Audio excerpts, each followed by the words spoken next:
Bien, hermanos, muy buenos días.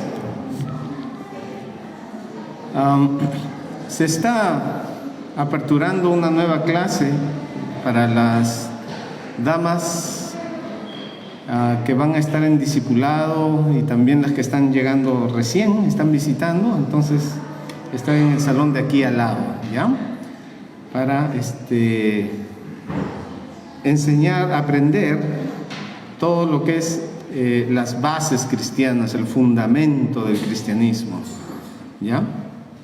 Muy bien, hemos estado estudiando acerca de la iglesia, hemos estado viendo acerca de la iglesia, ya hemos visto qué significa la iglesia, hemos visto ya acerca de quienes componen la iglesia, ¿no? ¿Recuerdan cuántos grupos de personas hay según la Biblia? Los judíos, los gentiles, y de ambos grupos, si ponen su fe en Jesucristo, hay un nuevo grupo, ¿no? ¿Cuál es ese nuevo grupo? La iglesia. Entonces la Biblia clasifica así a las personas, así las clasifica. Por un lado los gentiles, todos los que no son judíos. Bien, ahora vamos a ver cuándo nace la iglesia. Leía a un hombre muy conocido, tiene libros, ha escrito bastantes libros, ¿no? David Wilkerson, y en uno de sus devocionales, curiosamente, él decía que David era un pastor, ¿no? Era un pastor, y que la iglesia que él pastoreaba se encontraba en Jerusalén. Pero David sí era pastor, pero no en el sentido de la iglesia, ¿no? Un pastor como un líder de la iglesia, sino pastor en el sentido literal, porque él pastoreaba, ¿no? Como dicen en mi tierra, guachitos, ¿no? Pastoreaba guachitos. Entonces él era rey de Israel, no fue pastor de una iglesia. Entonces, ¿cuándo nació la iglesia? Existió siempre, ¿no? La iglesia es el arca, decimos como una figura, ¿no? Una figura literaria, la iglesia es el arca. Pero Noé entró a la iglesia, entonces como figura literaria puede funcionar, pero no es que en el Antiguo Testamento ya existía la iglesia. La iglesia tiene un punto de inicio, pero ¿cuándo? Vamos a ver hoy día acerca del nacimiento de la iglesia. ¿En qué momento surge la iglesia? ¿Cuándo es que la iglesia viene a existir? ¿Existió siempre? Vamos a verlo ahora entonces. Les invito a inclinar sus rostros y vamos a estudiar esta parte. Mi Dios Todopoderoso, te damos gracias por este tiempo. Gracias por cada hermano presente y los que nos acompañan de manera virtual. Queremos pedir tu guía, tu dirección. Padre, ayúdanos a comprender estas verdades y que afecten nuestras vidas de tal manera que sigamos honrándote, mi Dios, y estemos agradecidos por lo que tú has hecho con nosotros. Padre mío, pido tu guía, tu dirección para este tiempo en nombre de Jesús. Amén.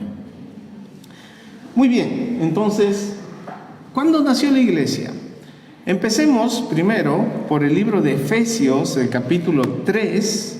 Allí se nos dice algo interesante. Vamos al libro de Efesios, el capítulo 3. Pablo está hablando acerca de su ministerio a los gentiles. ¿Quiénes son los gentiles? Los no judíos. El pueblo de Israel, el pueblo de Dios, ¿sí?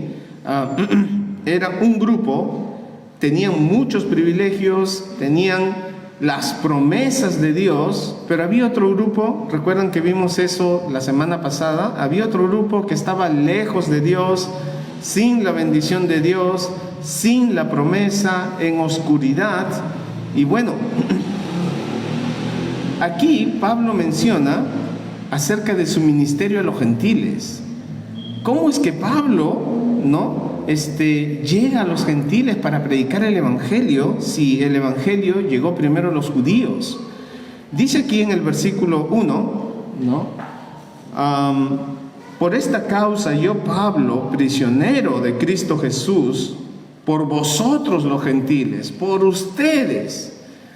Recuerdan que Pablo, ¿no?, tuvo en su corazón, fue separado mientras estaba sirviendo en la iglesia, Hechos 13, no necesitan buscarlo, pero mientras estaba sirviendo en la iglesia de Antioquía, ¿no?, como un maestro, como un profeta, de pronto el Espíritu Santo, dice ahí, no dice cómo, lo separó para enviarlo a los gentiles, tanto a él como a Bernabé.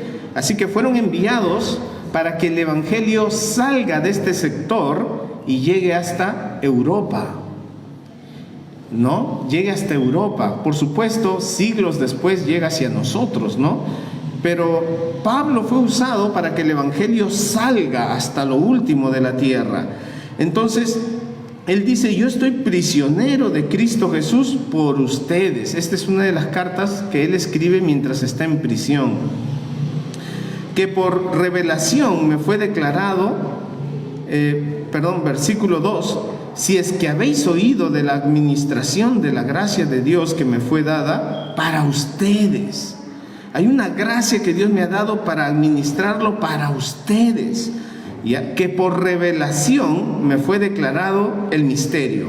Entonces no es algo que se le ocurrió, no es algo que de repente, ¿no? Él dijo, voy a enseñar una nueva doctrina, voy a abrir una nueva iglesia, una nueva denominación. No, fue revelado por Jesucristo, por revelación me fue declarado el misterio. Esta palabra misterio significa verdad oculta. Es una verdad que ha estado oculta. Pero la palabra mysterium también habla de algo que ha sido ya revelado.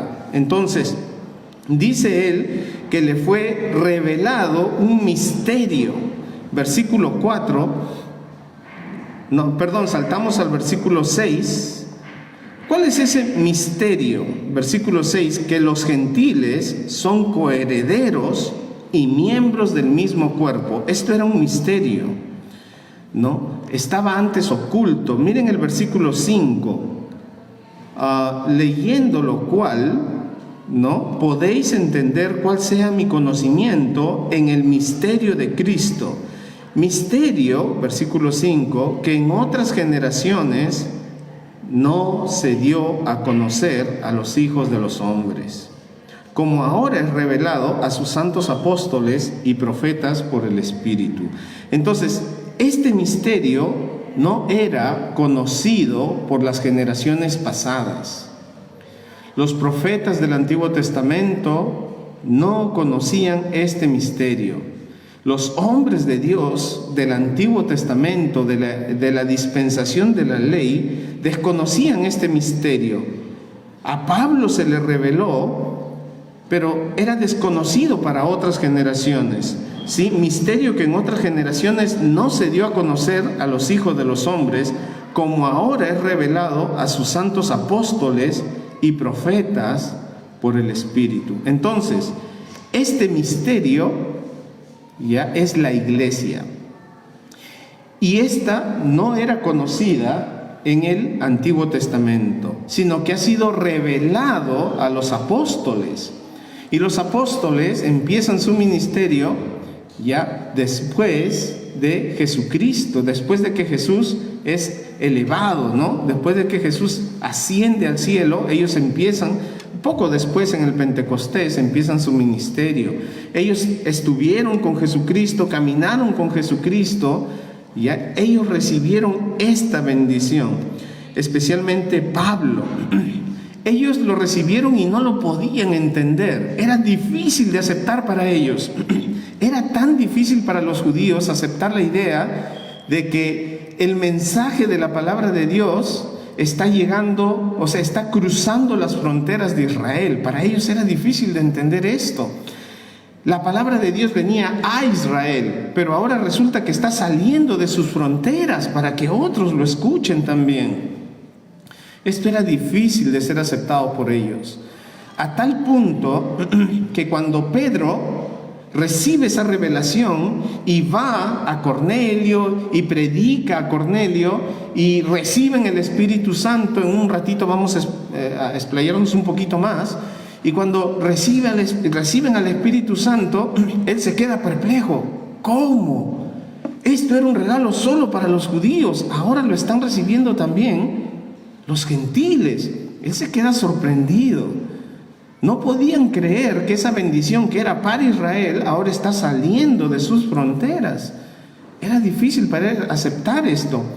Luego él lo cuenta, llega a la iglesia de Jerusalén y cuenta lo que ha sucedido y le reclaman: ¿por qué has comido con gentiles?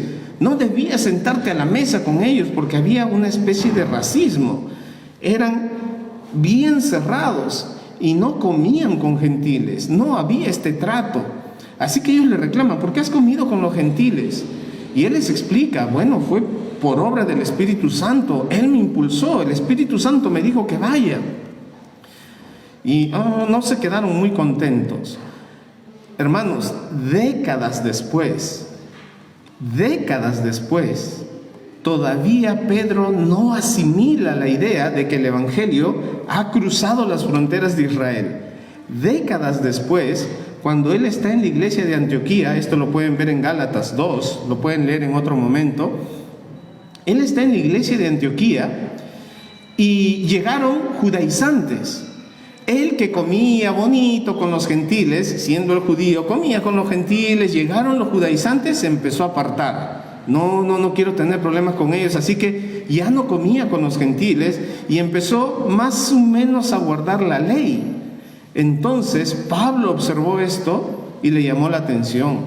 Le dijo: ¿esto que estás haciendo? Y le dijo Pablo a Pedro, le dijo: esto que estás haciendo es hipocresía.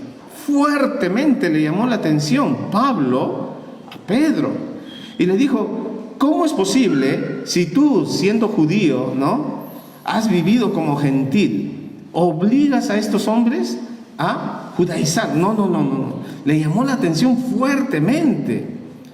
Era digno de ser corregido, así lo dice Pablo. Pueden leer en el capítulo 2 de Gálatas. Décadas después, Pedro todavía no asimila la idea que el Evangelio, por gracia, está salvando a todo aquel que pone su fe en Jesucristo. Así que el propio Pedro, el líder de los apóstoles, todavía está un poco dudoso con esto. Pero Pablo recibió el ministerio a los gentiles, mientras que los apóstoles se quedaron a hacer el ministerio en Jerusalén y en Judea. No salieron de ahí, ellos se quedaron todo el tiempo. Cuando hubo la persecución, todos los hermanos salieron, muchos hermanos salieron, pero los apóstoles se quedaron. Jacobo murió incluso ahí. Entonces, los apóstoles estaban orientados a los judíos, pero Pablo fue seleccionado por Dios para llevar el Evangelio fuera de las fronteras de Israel. Esto es algo que debemos agradecer a Dios, este tipo de corazones dispuestos a sacrificar su vida para que otros escuchen el Evangelio. Así que Pablo salió y llevó el Evangelio a estos lugares. Y Pablo dice: este es un misterio. Las otras generaciones pasadas no han llegado a entender este misterio, no han conocido este misterio, pero ha sido revelado a los apóstoles, y aún a los apóstoles les ha costado trabajo aceptar esta idea, que ahora los gentiles y los judíos participan de las mismas bendiciones. Noten entonces el versículo 6. ¿Cuál es ese misterio del que se habla? ¿Cuál es ese misterio que se ha hablado 3 veces, se ha mencionado ahí en el versículo 6? Ahí se está revelando ese misterio, que los gentiles son coherederos, o sea, van a heredar juntos, y miembros del mismo cuerpo. Vimos la semana pasada que Cristo ha hecho de ambos pueblos uno. Ahora hay uno nuevo que está conformado por los dos, Entonces los gentiles son coherederos y miembros del mismo cuerpo. ahora los gentiles participan de las mismas bendiciones que Israel. Israel recibía la revelación de la palabra de Dios, ahora los gentiles también recibían la revelación de la palabra de Dios. Israel iba a heredar con Cristo en el milenio, ahora la iglesia va a estar también, va a participar de esta etapa, va a ser muy bonito el milenio. Va a ser una etapa muy hermosa. Ahora somos coherederos junto con Israel y somos miembros de un mismo cuerpo. ¿Saben qué? Los judíos tenían estaban tan orgullosos de que eran un pueblo privilegiado que no podían soportar la idea de que los samaritanos reciban el evangelio. Judíos y samaritanos no se llevaban. ¿Quiénes eran los samaritanos? Los samaritanos, cuando fueron llevados al cautiverio, los pocos judíos que quedaron, se mezclaron porque Nabucodonosor y los asirios trajeron, otros pueblos para que vivan en ese lugar. Entonces se mezclaron entre ellos. Se podría decir que los samaritanos eran judíos criollos, ¿no? Se habían mezclado con las otras poblaciones que habían sido puestas ahí. Entonces ya no eran judíos, sino que estaban mezclados con otras naciones. Entonces, ¿qué pasaba? Los judíos, los pocos que quedaron, no querían tener contacto con los samaritanos.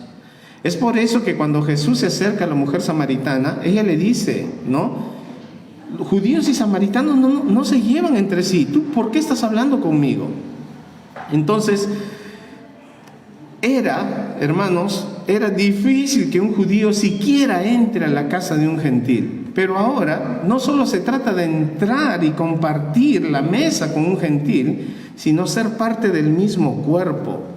Hoy en día nosotros nos sentimos ya cómodos en la iglesia, pensamos, bueno, en Cristo soy salvo, pero para llegar a este punto tuvo que suceder esto que estamos viendo aquí, las raíces. Pablo está revelando algo que otras generaciones pasadas no sabían y les está diciendo, ahora los gentiles, ustedes, los efesios, son coherederos y son miembros del mismo cuerpo, la iglesia, ¿no? Y si esto fuera poco, dice, son copartícipes de las promesas en Cristo Jesús. Ahora tenemos las mismas promesas, podemos recibir la palabra de Dios y todas estas bendiciones solo son posibles por medio del Evangelio. El Evangelio hace posible esta unión y estos privilegios. Es decir, si estoy fuera de Cristo, si estoy sin Cristo, si todavía no he aceptado el Evangelio de Jesucristo, no soy parte de la iglesia. Eso significa que no soy hijo de Dios todavía. Eso significa que estoy en riesgo de condenación todavía.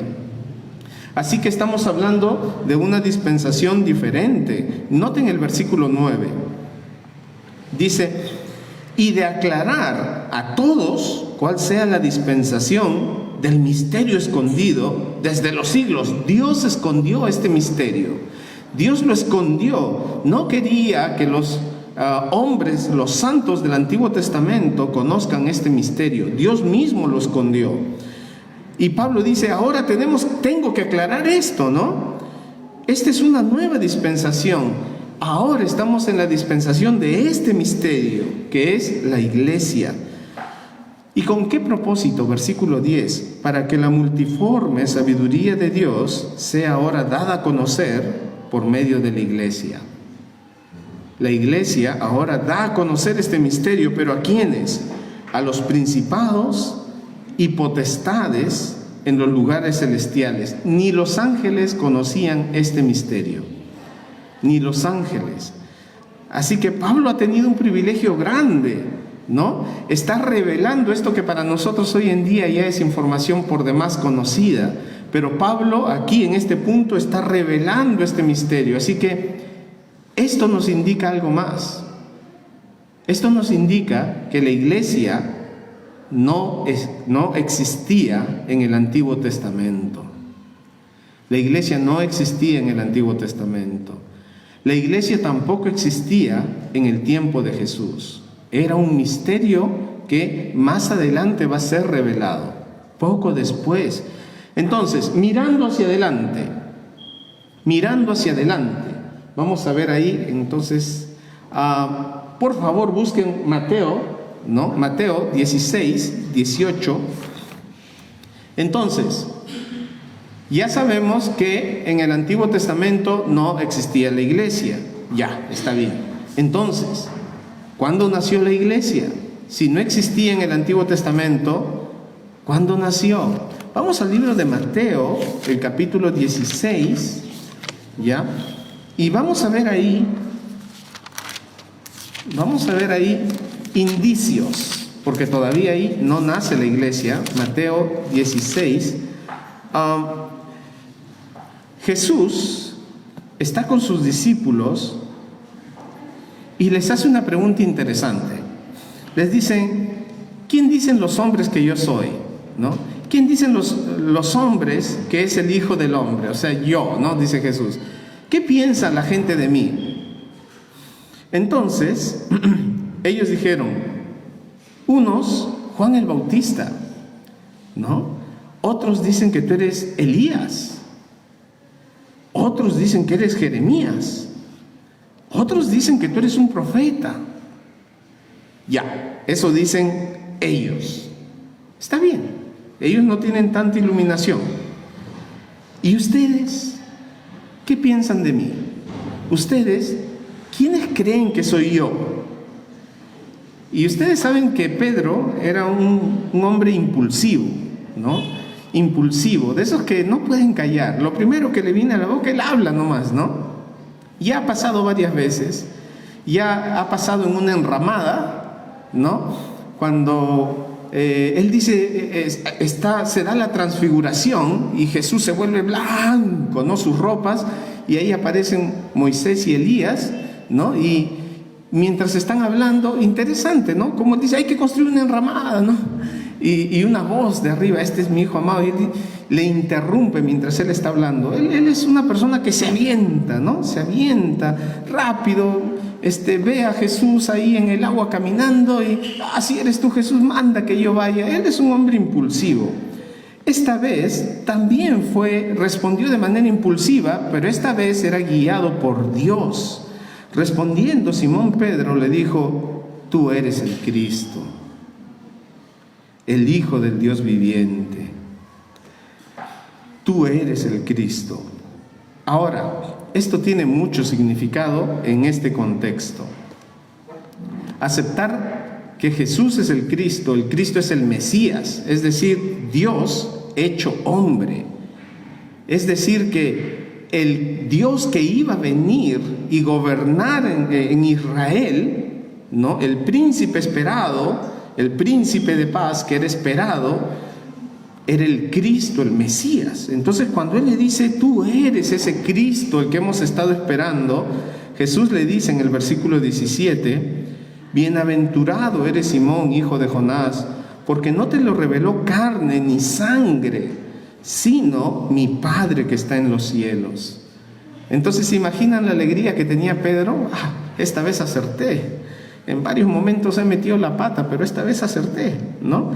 Entonces, guiado por el Padre, ¿no? El Padre le reveló a él esta verdad importante. Esta verdad va a ser el fundamento para la iglesia. Tú eres el Cristo, el Hijo del Dios viviente. Esta verdad sería la roca, el fundamento para la iglesia que iba a nacer en el futuro cercano, ¿no? Entonces, versículo 18, y yo también te digo que tú eres Pedro, ¿no? Tú eres Petros, piedrita, y sobre esta roca, Petra, roca, ¿no? A diferencia de Pedro, Petros, piedrita, dice, y sobre esta roca, o sea, no está hablando de Pedro, sino de la confesión de Pedro, sobre esta roca edificaré mi iglesia. ¿Y cuál es esa roca? Pues esa roca es, tú eres el Cristo. Jesús es el Cristo, el Hijo del Dios viviente. Sobre ese fundamento de que Cristo es el enviado de Dios, se va a construir la iglesia. Ahora, noten ustedes el verbo edificar. El verbo edificar, ¿en qué tiempo está? Presente, pasado, futuro. Futuro. ¿Qué va a pasar en el futuro? ¿Qué se va a construir en el futuro? Edificaré mi iglesia. O sea que la iglesia en este punto todavía no existía. Entonces en el Antiguo Testamento no existía. En el tiempo de Jesús todavía no existía la iglesia. Pero ya nos da un indicio, dice edificaré. O sea, va a ser más adelante. Va a ser más adelante. Sobre esta verdad voy a edificar mi iglesia. Entonces ahí notamos, si avanzamos uno más por favor, ahí notamos el fundamento. ¿Cuál es el fundamento? Sobre esta roca. Y cuando habla de roca no está hablando de Pedro. En el catolicismo se dice que Pedro es la roca. Se dice que Pedro es la roca. Y como Pedro fue el apóstol que recibió las llaves del cielo, entonces se dice que Pedro le dio esta llave a otro discípulo. Y este otro discípulo a otro. Y así entonces llegó hasta quien sería el Papa. Pero no hay evidencia bíblica de esto. Es más, en el libro de Hechos notamos una curiosidad. ¿Quién lidera en el libro de Hechos? ¿Qué hombre es el que predomina en el libro de Hechos, en los primeros capítulos? ¿Jacobo? ¿Pablo? ¿Pedro? ¿Qué hombre lidera en los primeros 12 capítulos? Pablo aparece en el capítulo 7 con la muerte de Esteban y en el capítulo 8 persiguiendo a la iglesia, así que todavía, ¿verdad? Pedro, quien en el momento en que descendió el Espíritu Santo en el Pentecostés, ¿qué hombre dio el primer discurso poderoso con la conversión de 3,000 personas? Pedro. Entonces, en los primeros 12 capítulos vemos a Pedro en acción, pero luego Pedro desaparece. Y en el capítulo 13, ¿quién entra en escena? Pablo. Y desde ahí, ¿hasta cuándo termina? Termina el libro de Hechos. ¿Y con quién termina? Con Pablo, preso en Roma, ¿verdad? Entonces podemos ver cómo el liderazgo de Pedro va disminuyendo y el liderazgo de Pablo va creciendo. Y vemos que él escribe 13 epístolas. ¿Cuántas escribe Pedro? 2. ¿Cuántas escribe Pablo? 13. Ya le soplé, ¿no? Entonces, notan ustedes, no se trata de que Pedro tenía la preeminencia sobre toda la iglesia y por lo tanto él deja esa preeminencia a otro líder y este otro líder a otro líder. No hay tal cosa. No hay tal cosa. Entonces, una vez que salen de escena los apóstoles, ya no hay más apóstoles, ya no hay más apóstoles. Ya hay pastores, todavía había profetas, hasta que se completa la palabra de Dios. Entonces, ya no había apóstoles. Uno de los requisitos era que haya estado desde el bautismo de Jesús hasta su ascensión. Entonces, después de que Jesús se fue, ya no había forma, salvo un hombre, ¿no? Y él mismo lo dice. Por favor, no vayan a perder esta parte. Pongan un dedito ahí y hay que ir otra vez a Efesios, donde hemos estado, ¿ya? Donde hemos estado el capítulo 3, no pierdan el capítulo 16 de Mateo. Ya hemos estado en Efesios 3 y noten ustedes cómo habla Pablo de sí mismo, ¿no? Hemos estado en el capítulo 3 mirando este misterio, pero noten el 7 y el 8, del cual yo fui hecho ministro, habla de la iglesia, ¿no? por el don de la gracia de Dios que me ha sido dada según la operación de su poder. Y noten el versículo 8, a mí, que soy menos que el más pequeño de todos los santos, me fue dada esta gracia de anunciar entre los gentiles el Evangelio de las inescrutables riquezas de Cristo.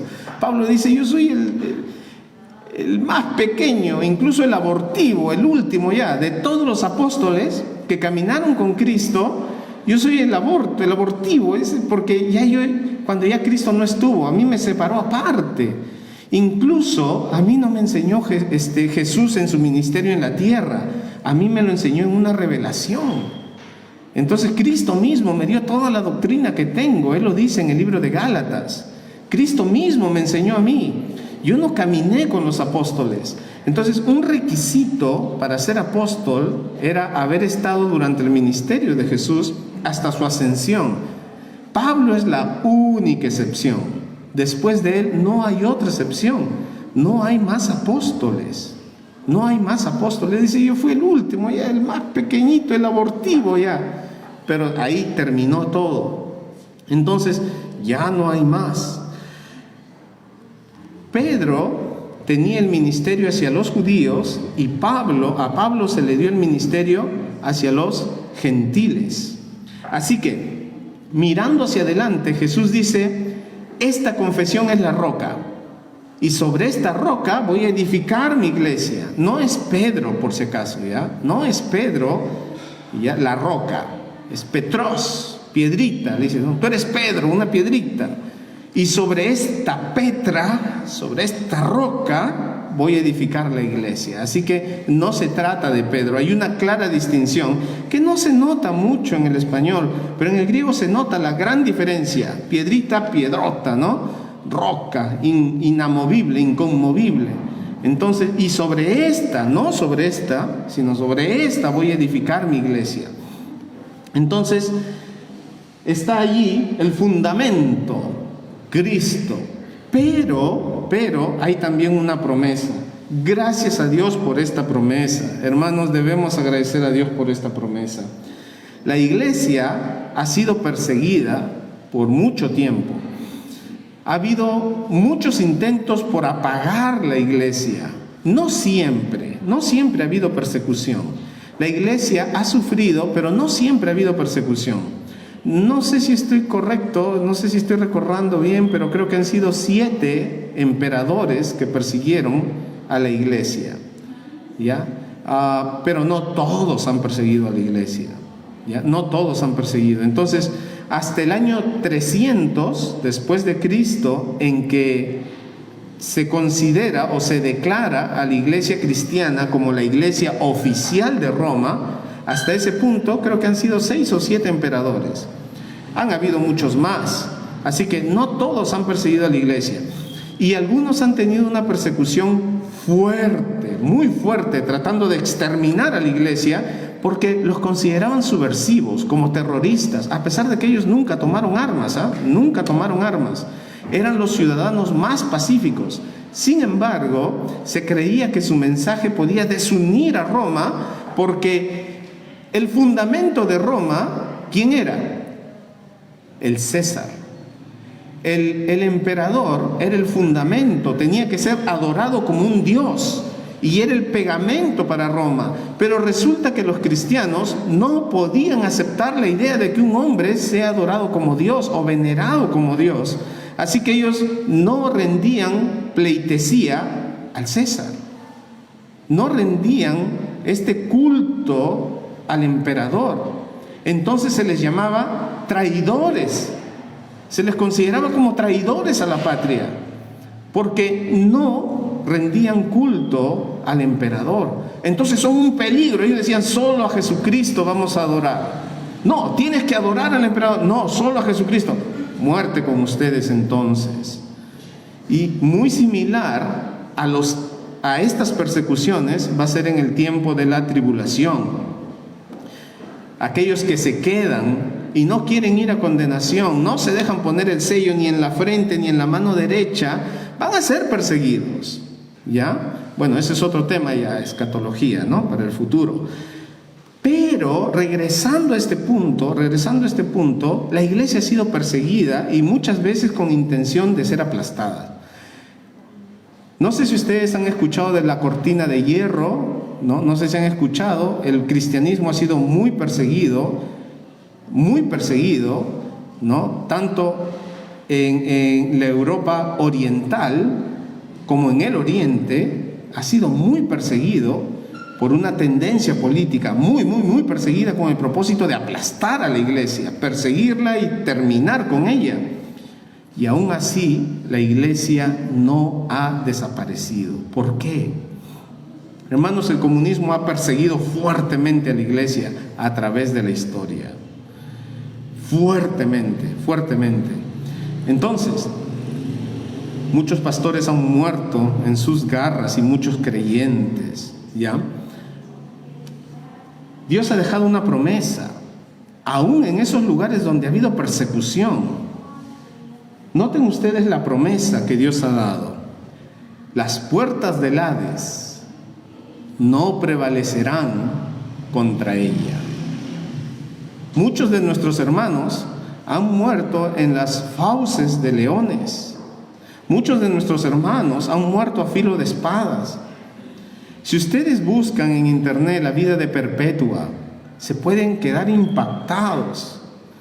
Y algunos piensan que eso es un relato inventado para animar a los creyentes de su tiempo. No, esa mujer existió. Perpetua sufrió bastante por amor a Jesucristo. La iglesia fue perseguida en el pasado. Es más, se dice que en el siglo pasado han muerto más cristianos que en toda la historia a manos de musulmanes, en la ventana 1040. Que en el siglo pasado, 1900, han muerto más creyentes que todos los creyentes de la historia, en toda la historia. No se habla de esto porque mucho de esto ha sucedido en países comunistas. No se habla mucho de esto. Lean el libro Contrabandista de Dios, excelente libro, cómo él entraba a la cortina de hierro y repartía ahí Biblias bajo pena de muerte. Entonces, ha sido perseguida la iglesia a través de siglos. Nosotros aquí, gracias a Dios, no hemos tenido persecución en esa forma, pero aún en este tiempo, en manos de musulmanes, están muriendo muchos cristianos todavía. No se informa de esto, no se habla de esto, pero la gente que está allá lo sabe y lo comparten. Bueno, la promesa está allí. Las puertas del Hades no prevalecerán sobre ella. No van a prevalecer sobre ella.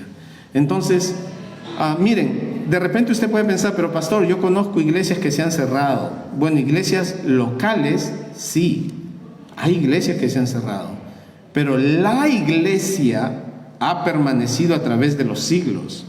Incluso, tal vez usted puede preguntar, y en el tiempo del oscurantismo, ese milenio donde prevaleció la que no es iglesia, aunque se hace llamar iglesia, y por 1000 años trajo el oscurantismo, ¿no?, en toda Europa, y que por causa de este grupo tan grande, esta secta tan grande, ¿no?, se dicen los cristianos son así y así, ¿no?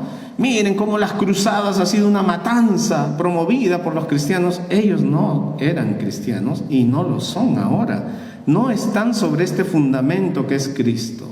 Ellos tienen 3 fundamentos. No vamos a hablar de catolicismo, pero la Biblia es solo parte. El magisterio es otra parte. Entonces, ellos no están sobre este fundamento, sobre esta roca. Entonces, miren, con todo, la promesa sigue ahí. La iglesia no va a desaparecer hasta que Cristo venga por ella. En cualquier momento Cristo viene, arrebata su iglesia, nos vamos, hermanos. Si usted tiene a Cristo como Salvador, nos vamos. Sería bonito verlos a todos ustedes. Sería bonito encontrarnos ahí. Pero usted sabe en su conciencia si es creyente o no. No estoy diciéndole si está viviendo conforme a la voluntad de Dios, Eso depende mucho de tu relación íntima con Dios, sino si eres un salvo, un creyente en Jesucristo, si no te quedas, y va a empezar una etapa terrible llamada la tribulación. Pero tenemos una promesa, y por esa promesa la iglesia ha sobrevivido incluso al oscurantismo. Hay documentos escritos desde los apologetas católicos, hablando de los llamados disidentes, grupos que tenían características. Usted puede buscar, esto es historia, y así que no es algo escondido ni inventado. Los llamados disidentes después fueron llamados anabautistas y diferentes grupos. Anabautista era como un costal, ahí metían a todos los grupos que no eran católicos, así como ahora dicen los evangelistas, ¿no? Y ahí meten todo, meten adventistas, meten de todo ahí, ¿no? Bueno, en aquel entonces habían grupos que tenían prácticas y doctrinas muy similares a las nuestras.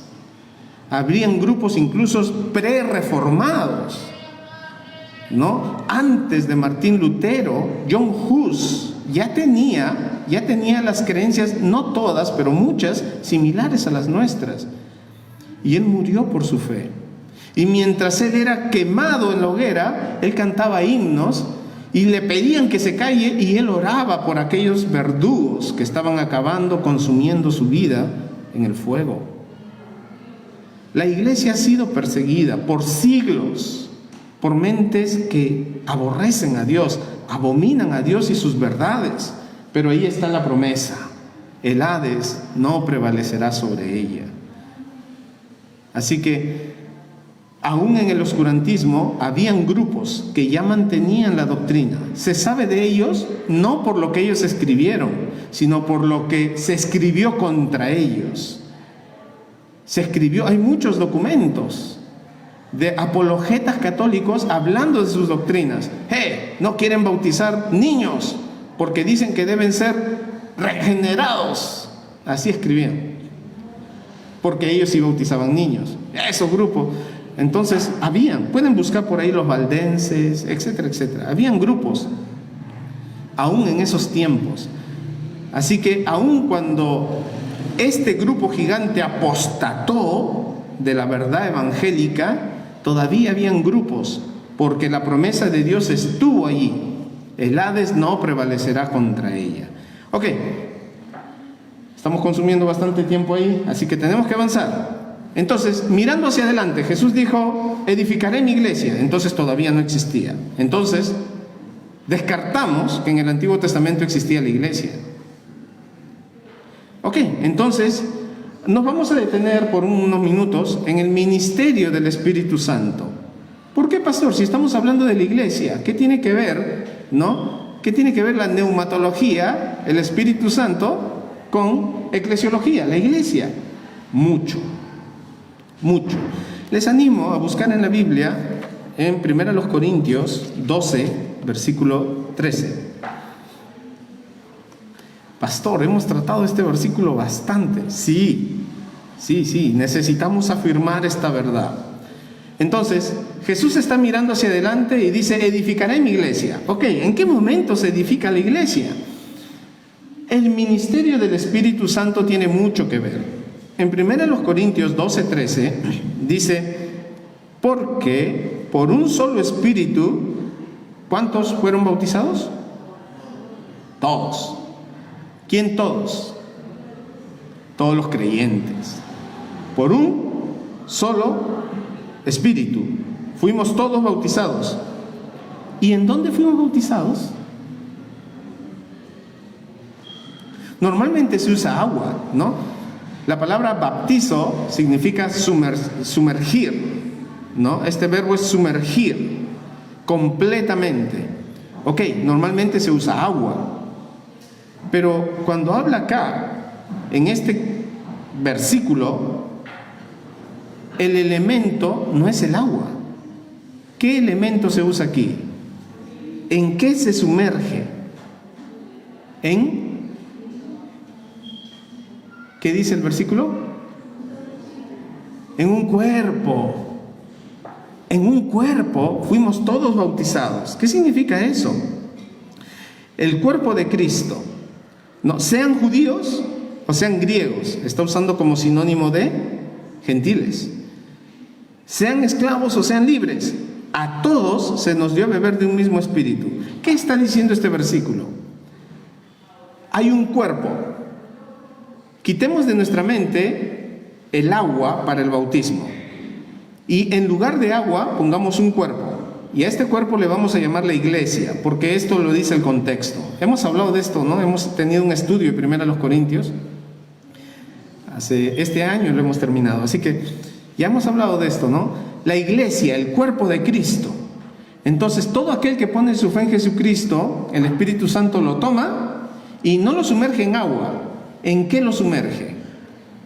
En el cuerpo de Cristo, que es la iglesia. Esto es el bautismo del Espíritu. ¿Ya? Esto es el bautismo del Espíritu. Entonces el bautismo del Espíritu no es esa agüita fría, helada, que sientes que te cae por la cabeza, te va por la espalda y pierdes el control y empiezas a hablar en lengua. Eso no es bautismo del Espíritu Santo. Que caes al suelo, que saltas, rebotas. Eso no es bautismo del Espíritu Santo. El bautismo del Espíritu Santo se da en el momento en que aceptas a Jesús como Salvador. Entonces el Espíritu Santo toma a este individuo y lo sumerge en el cuerpo de Cristo, que es la iglesia. Esto es el bautismo del Espíritu Santo. Entonces, dice, porque por un solo Espíritu fuimos todos bautizados en un cuerpo. Entonces, el ministerio del Espíritu Santo es importante para la iglesia porque es el que se encarga de introducir al individuo en el cuerpo. Por lo tanto, si podemos detectar dónde se da el primer bautismo del Espíritu Santo, entonces podemos determinar cuándo nació la iglesia. ¿Qué les parece? Si por causa del bautismo del Espíritu Santo el individuo ingresa a la iglesia, no estamos hablando de esta iglesia, sino a la iglesia universal, al cuerpo de Cristo, entonces, ¿cuándo se dio el primer bautismo del Espíritu? En el momento en que se haya dado el primer bautismo del Espíritu Santo, ha nacido la iglesia.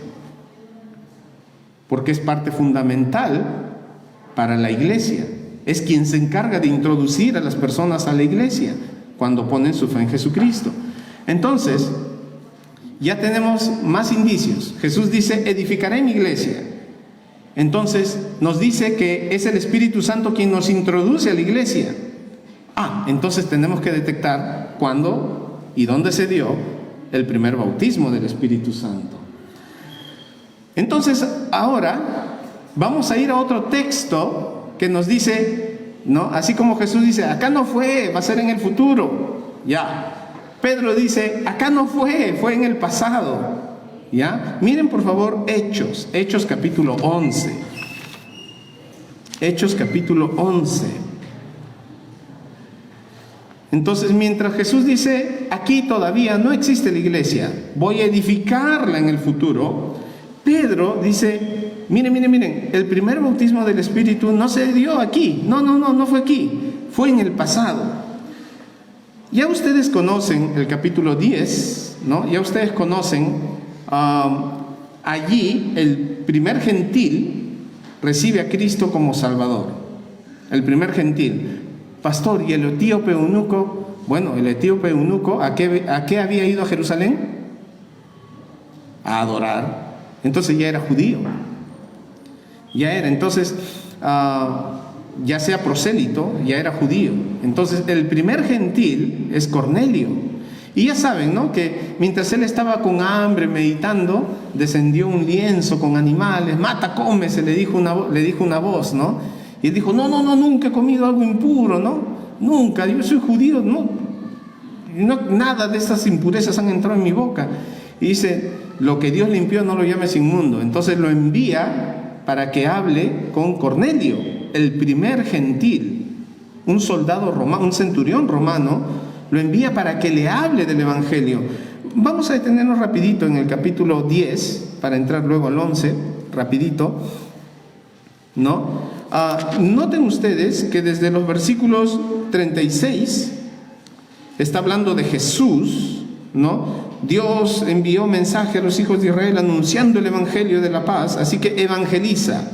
El 36 habla de Jesucristo. El 38 de cómo inicia su ministerio, salvando a los oprimidos, librando a los oprimidos del diablo. El 39 de su muerte en la cruz. El 40 de su resurrección.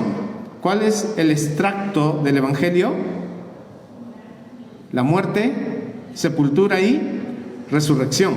Eso es el extracto del evangelio. Primero a los Corintios 15, ¿no? Versículo 3 y 4. 2 y 3. Bien. Entonces, lo que Pedro está haciendo es evangelizar. Pedro está evangelizando. Pedro está evangelizando. ¿Ya? Y entonces, dice el versículo 41, no todo el pueblo, sino los testigos que Dios había ordenado de antemano, a nosotros que comimos y bebimos con Él, ¿no? Nos mandó que predicásemos al pueblo que Jesús es a quien Dios ha puesto por juez de vivos y muertos, versículo 42. Eso tenemos que predicar. Después de que él predicó el evangelio, miren el versículo 44. Mientras aún Pedro hablaba estas palabras, el Espíritu Santo cayó sobre todos los que oían el discurso. Entonces, ¿qué debe haber pasado para que el Espíritu Santo descienda sobre ellos? Tenían que haber creído al evangelio. Entonces el Espíritu Santo cayó y los fieles, 45, y los fieles de la circuncisión, un grupo de judíos creyentes en Cristo que habían ido con Pedro, se quedaron atónitos. Miren, los fieles de la circuncisión que habían venido con Pedro se quedaron atónitos de que también sobre los gentiles se derrame el don del Espíritu Santo. El misterio que fue dado a conocer, ahora son copartícipes de las promesas. El Espíritu Santo no solo vendría a los creyentes judíos, sino que se ha extendido a los creyentes no judíos. Entonces, el Espíritu Santo que vino a la iglesia en Jerusalén, también está viniendo a los gentiles. Ellos están perplejos. ¿Cómo es posible? Esta es una promesa para Israel. ¿Cómo es que ahora está saliendo de las fronteras para también afectar a los no judíos, a los gentiles? Versículo 46, porque los oían que hablaban en lenguas y que magnificaban a Dios. Entonces respondió Pedro, ¿puede acaso alguno impedir el agua para que no sean bautizados estos que han recibido el Espíritu Santo también como nosotros? Hay una pista ahí. ¿También como nosotros? Entonces este no es el primer bautismo. Este no es el primer bautismo del Espíritu. ¿También como nosotros? Cuando dice como nosotros, ¿a qué evento se está refiriendo? Pentecostés. Bien, ahora sí pasamos al capítulo 11. Cuando Pedro fue a contarles, miren el versículo 4, comenzó a contarle, ¿no?, a la iglesia que está en Jerusalén lo sucedido. ¿Por qué les contó? Porque hubo un reclamo. Miren el versículo 3. ¿Por qué has entrado en casa de hombres incircuncisos y has comido con ellos? Tú eres judío, no debes entrar a la casa de un incircunciso gentil. ¿Por qué has entrado? Y él les empieza a contar. Mira, les cuenta todo lo que ya les he mencionado, ¿no? Entonces llega al versículo 15 y dice, y cuando comencé a hablar, cayó el Espíritu Santo sobre ellos también, como sobre nosotros. ¿Cuándo? Al principio. Entonces, cuando comencé a predicar el evangelio, el Espíritu Santo cayó sobre ellos como con nosotros. Versículo 16, esta es la clave.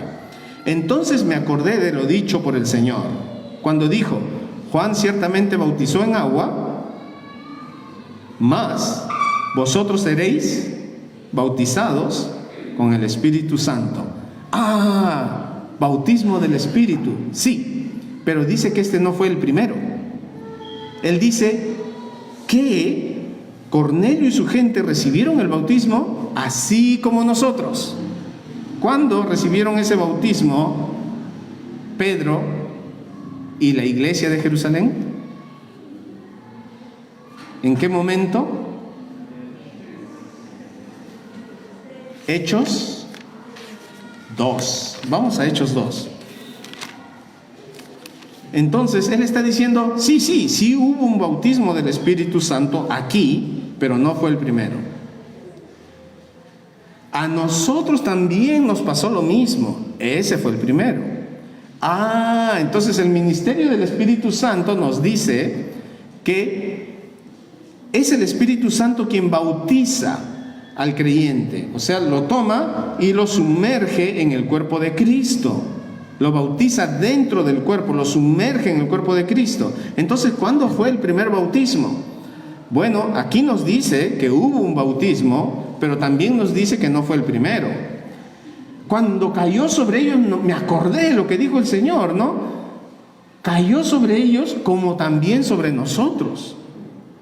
En el capítulo 2 de Hechos, allí sucede la primera vez el bautismo del Espíritu Santo. Eso es lo que nos dice Pedro. Entonces Jesús dice, mirando hacia adelante, no es aquí, voy a edificar mi iglesia.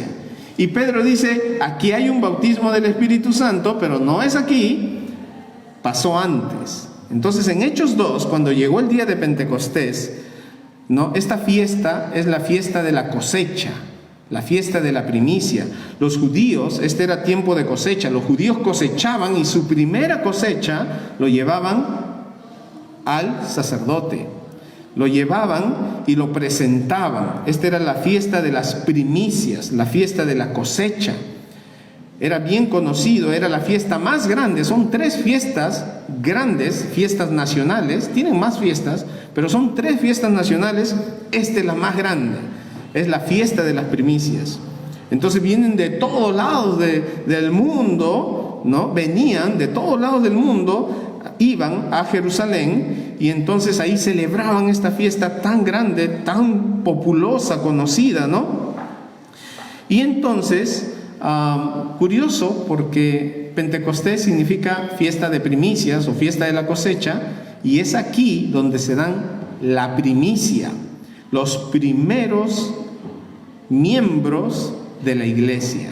Entonces aquí, de repente, dice el versículo 2, Hechos 2:2, de repente vino del cielo un estruendo como de un viento que soplaba, no recio, el cual llenó toda la casa donde estaban sentados, y se les aparecieron lenguas repartidas como de fuego, asentándose sobre cada uno de ellos. Debe ser emocionante haber visto esto, ¿no?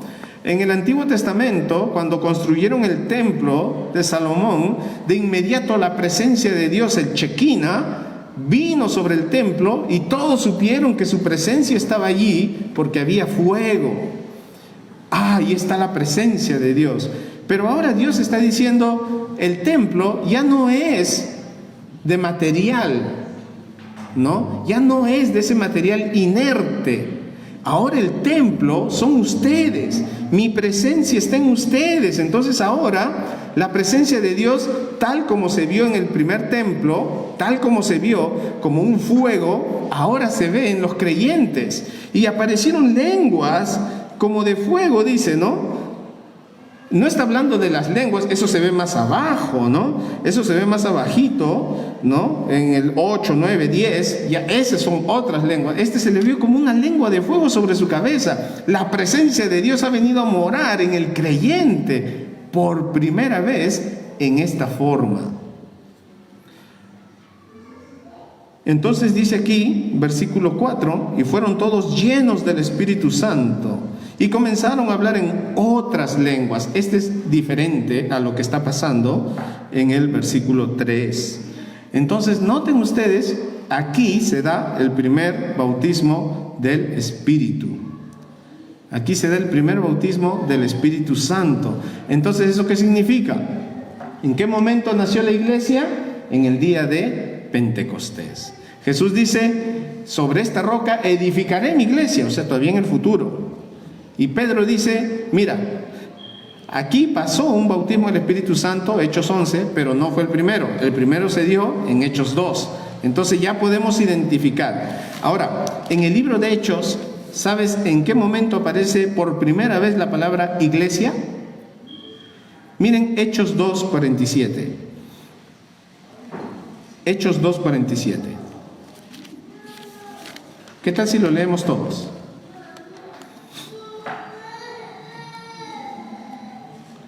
Hechos 2:47. Entonces dice ahí, alabando a Dios y teniendo favor con todo el pueblo, y el Señor añadía cada día a la iglesia los que habían de ser salvos. ¿Era la primera vez que los creyentes se reunían? Porque, ¿qué significa iglesia? Básicamente en este punto tenía un significado, congregación. Incluso varias veces se ha traducido como sinagoga, ¿ya? Congregación. ¿Era la primera vez que ellos estaban reunidos? No. ¿Recuerdan cuando eligieron al sucesor de Judas? ¿Cómo estaban? Noten el capítulo 1. El capítulo 1. Ya había una congregación ahí. Noten del 12 en adelante. El 14. Y todos estos perseveraban unánimes en oración y ruego. O sea, ya estaban reunidos, pero no se les llamó iglesia. ¿Cuándo se les llama iglesia? Hechos capítulo 2. ¿Casualidad? Allí por primera vez se le llama iglesia. Alabando a Dios y teniendo favor con todo el pueblo. Así debemos vivir. Y el Señor añadía cada día a la iglesia los que habían de ser salvos. Ahí aparece la palabra iglesia. Entonces, ¿dónde nace la iglesia? ¿O en qué momento? En el día de Pentecostés. ¿En qué capítulo, qué libro de la Biblia? Hechos 2. Entonces, cuando leas o veas en internet y notas ahí que dicen la iglesia del Antiguo Testamento, entonces tú, ya. Él es de la teología del pacto, es otra doctrina. La iglesia no existió en el Antiguo Testamento. No existió.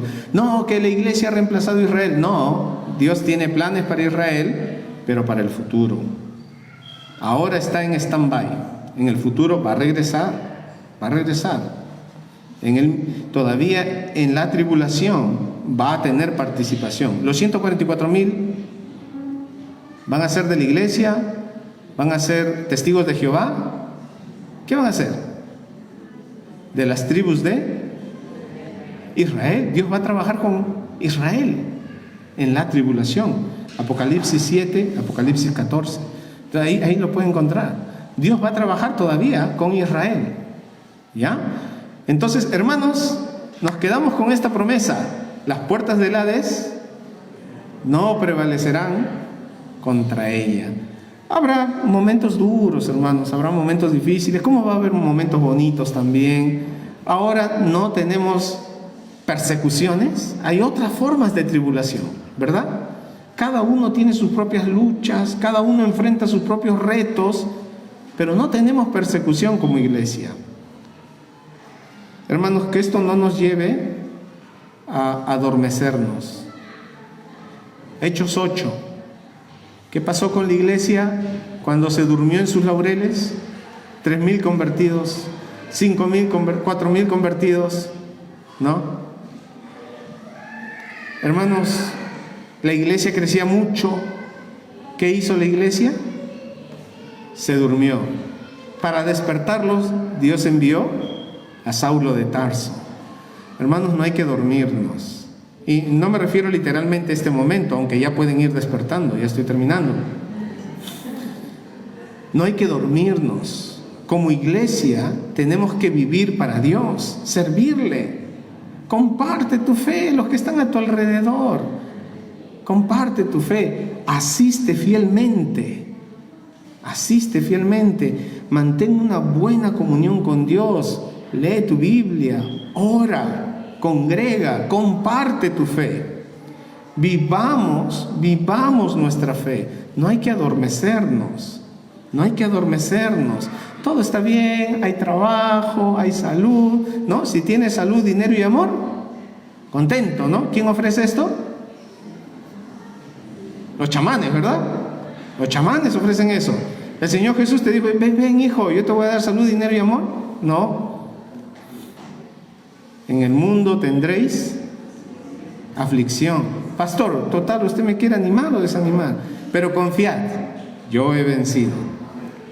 Así que Cristo nos da la victoria, nos lleva de victoria en victoria.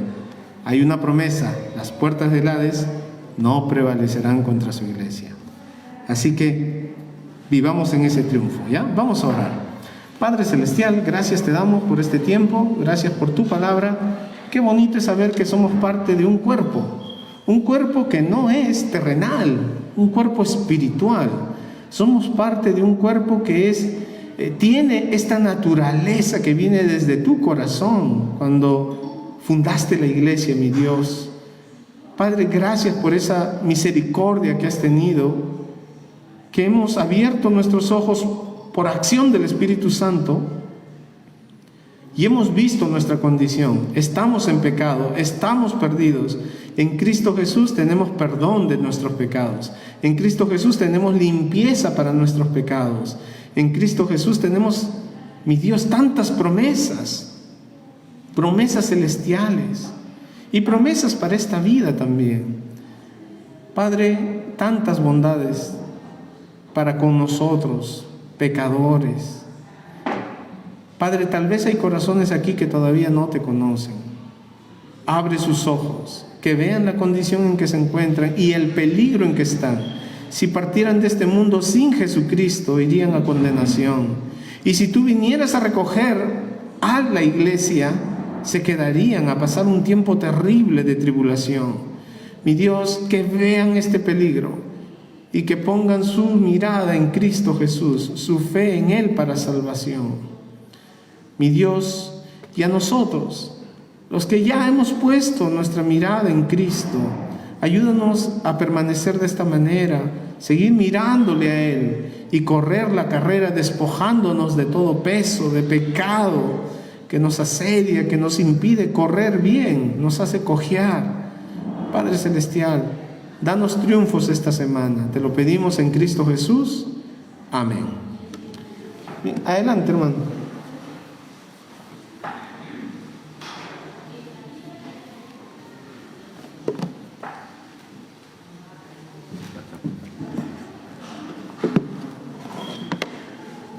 Wow, esta palabra nos anima, hermano, alimenta nuestro espíritu. Cada día esta palabra hace eso en nuestras vidas, hermano. Y quiero recordar del pasado cuando éramos niños, ¿no? Cada uno de los niños queremos reventar un cohete y cuando ya estaba prendida la mecha nos alejábamos. El Señor nos ha dado dinamita, hermanos. Tenemos dinamita. Es el poder del Espíritu Santo. ¿Y qué hacen los demonios? Se alejan. Cuando los demonios escuchan la sangre de Cristo, se van despavoridos, hermanos. Y quiero leer lo que dice este himno en el 567. Hay unas letras que quiero compartirla. Dice: muévese potente la iglesia de Dios. Esa potencia es dinamita, hermano. La iglesia tiene eso, potencia, dinamita. También dice: los tronos y coronas pueden perecer, pero la iglesia de Cristo constante va a ser, constante. La iglesia va a seguir constante, hermanos. Y tenemos que tener esa convicción cada uno de nosotros, hermanos. 567, hermanos. Mientras el pastor, vamos a poner, ya están bajando los niños.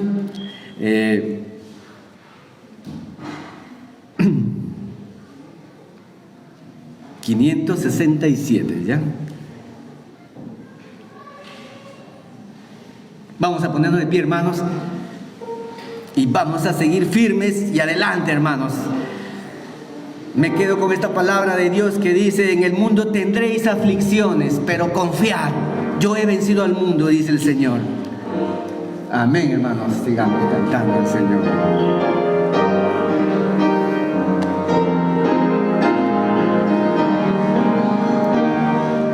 Firme hacia adelante, huestes de la fe, sin temor alguno, que Jesús nos ve, jefe soberano, Cristo al frente va, y la regia enseña, tremolando está, firmes y adelante, huestes de la fe, sin temor alguno, que Jesús nos ve. Al sagrado nombre de nuestro Adalid, tiembla el enemigo y huye de la lid. Nuestra es la victoria, dar al Dios Lord, y óigalo el averno lleno de pavor. Firmes y adelante, huestes de la fe, sin temor alguno, que Jesús nos ve. Muévase potente la iglesia de Dios, de Jesús. Marchamos en pos, somos y uno es el Señor, una la esperanza y uno nuestro amor. Firmes y adelante, huestes de la fe, sin temor alguno, que Jesús nos ve. Pastor Daniel, pase de ahí. Tomen asiento, hermanos.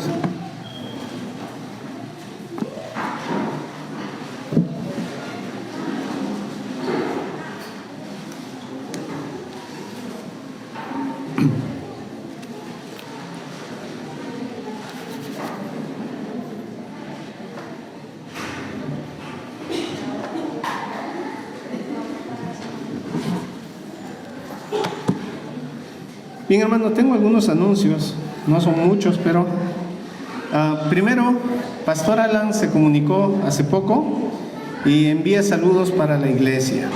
Envía saludos. Sigamos orando por la hermana Diana. Ella está en su tratamiento de radiación, sigamos orando por ella. Y también, bueno, la hermana Diana también envía saludos, ¿no? Entonces, ¿les hago llegar sus saludos? ¿Amén? Muy bien, muy bien, muy bien. También envía saludos el misionero Luis López.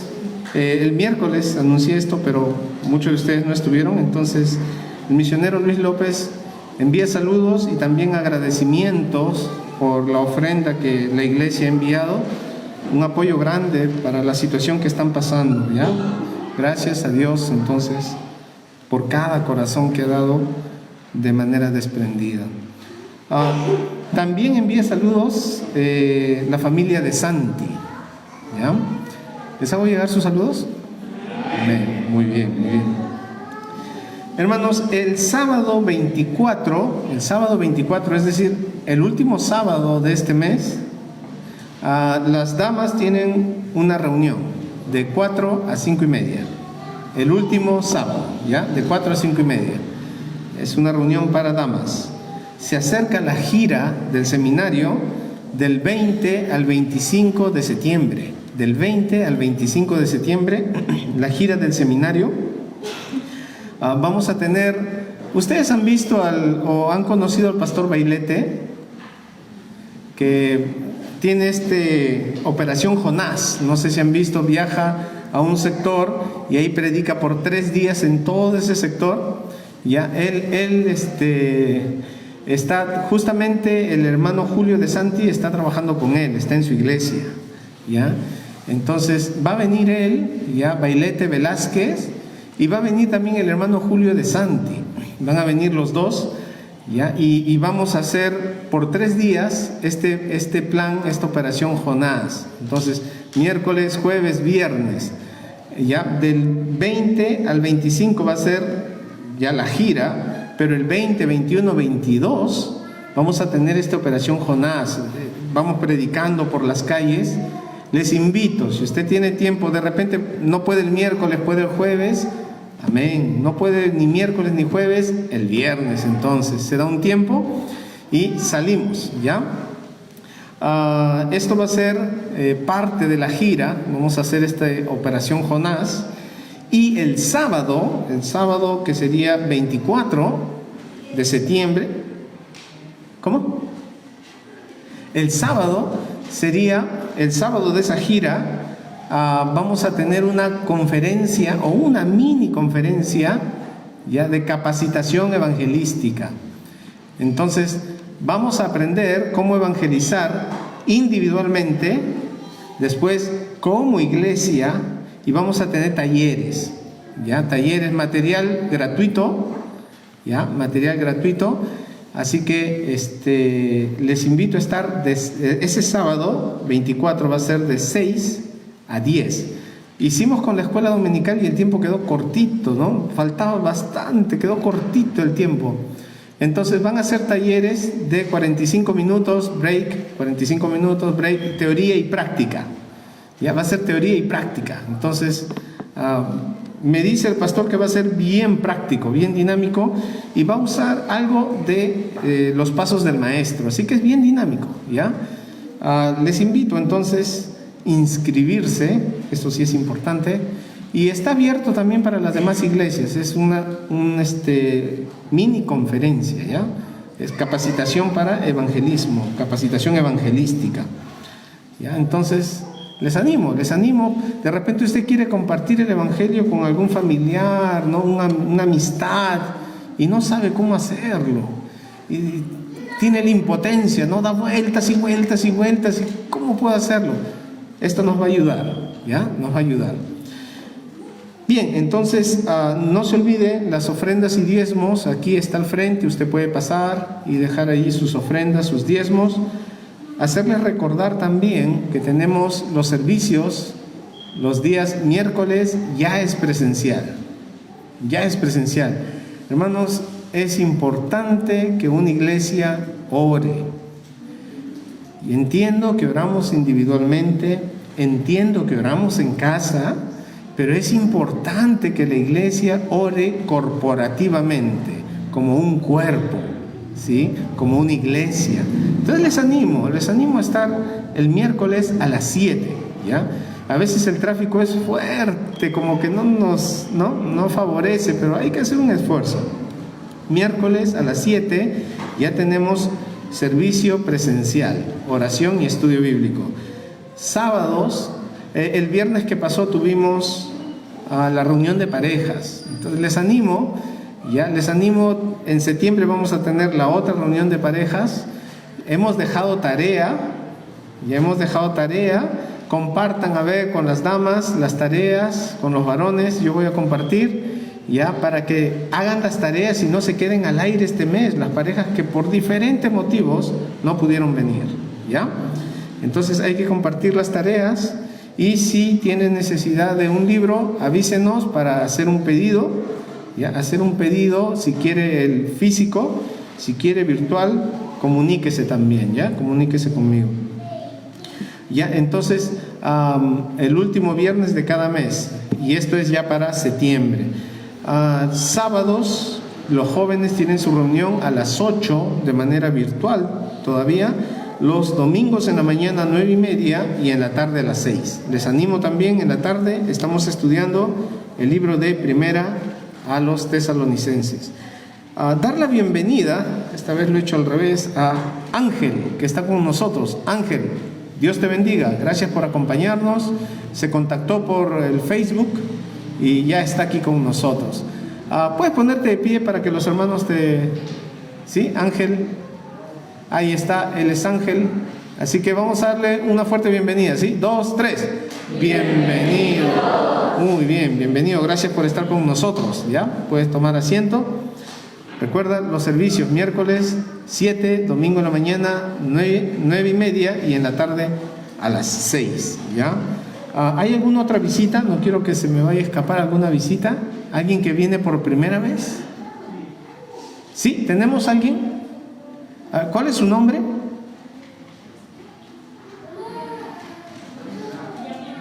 Ya ha venido antes, sí, ya ha venido.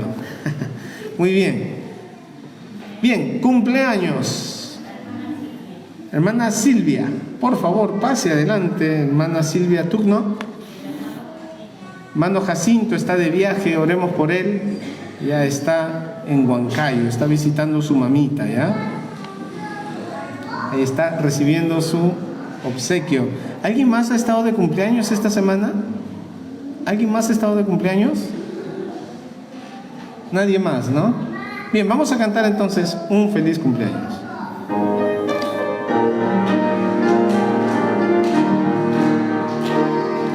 Un feliz cumpleaños, Cristo te dará.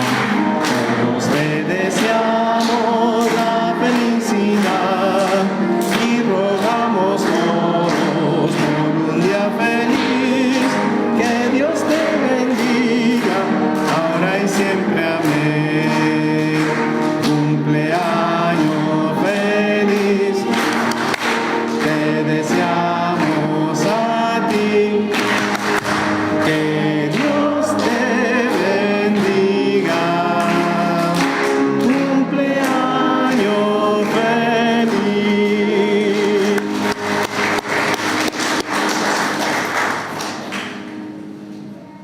¿Alguien más está de cumpleaños?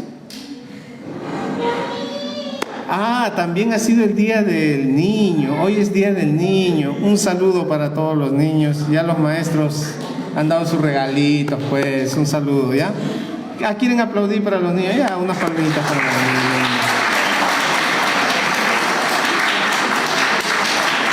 niños. Niños que fielmente son traídos por sus padres, ¿no? Contra su voluntad a veces, pero ahí está. Gracias a Dios por ellos. Vamos a orar, ¿ya? Mi Dios Todopoderoso, te damos gracias por este tiempo. Gracias por nuestra hermana Silvia, que está cumpliendo años. Gracias por concederle un año más de vida. Suplicarte, mi Dios, que sigas haciendo de ella la mujer que tú quieres que ella sea. Que sigas obrando en su vida, que sigas, mi Dios, caminando con ella en sus tiempos de gozo, de tristeza, que sigas obrando en su corazón, tanto en ella como a través de ella. Pedirte también por los niños. Padre, una bendición tener tantos niños aquí que son el futuro de la iglesia. Padre, niños que pueden entregar toda una vida a tu servicio. Ayúdalos, guárdalos de tantos males que hay alrededor. Cuídalos, mi Dios. Y también, Padre, que no se aparten de tus caminos. Que tu palabra llegue a sus vidas y haga un gran impacto en ellos. Padre, también suplicarte por las ofrendas, los diezmos que serán levantados. Mi Dios, que eso sea para el avance de tu obra aquí en la tierra, y bendigas a cada dador que da con alegría, con sencillez, desprendimiento. Que bendigas también a quienes están pasando momentos de necesidad, que proveas, que ellos vean tu mano maravillosa, que en su mesa nunca falten los alimentos. Padre, también a nuestro hermano Jacinto, que está de viaje y está de cumpleaños también, guárdalo donde está y glorifícate en su vida, úsalo para llegar a su familia, que ellos escuchen el Evangelio. Padre, también ahora nos vamos a nuestros hogares, pedimos tu protección, pedimos que nos des una semana llena de tus bendiciones, triunfos espirituales, que seamos testigos, testimonios de ti. Padre, estas cosas te pedimos en el nombre de tu Hijo amado Jesús. Amén. Dios les bendiga. Saluden a las visitas.